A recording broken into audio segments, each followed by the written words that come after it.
ગુજરાતની રાજનીતિમાં ફરી એક વખત ઉથલપાથલ સર્જાઈ છે અને આમ આદમી પાર્ટીને સતત બીજો મોટો ઝટકો લાગ્યો છે। નમસ્કાર, પ્રાઇમ ટીવીમાં આપનું સ્વાગત છે। પાર્ટીના જનરલ સેક્રેટરી સાગર રબારીએ રાજીનામું આપી દીધું છે। થોડા સમય પહેલા જ ખેડૂત નેતા રાજુ ગરપડાએ પણ પાર્ટી છોડી નવી રાજકીય દિશા પસંદ કરી।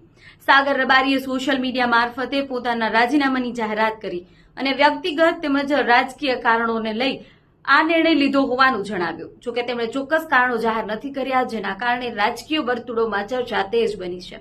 બીજી તરફ બોટાદમાં રાજુ ગરપડાએ 200 થી વધુ સમર્થકો સાથે ભાજપમાં એન્ટ્રી કરી હતી અને તેમણે જણાવ્યું કે ખેડૂતોના હિત સાથે સત્તા સાથે જોડાવવું જરૂરી છે અને હવે તેઓ સરકારમાં સાથે રહી વધુ અસરકારક રીતે કામ કરશે।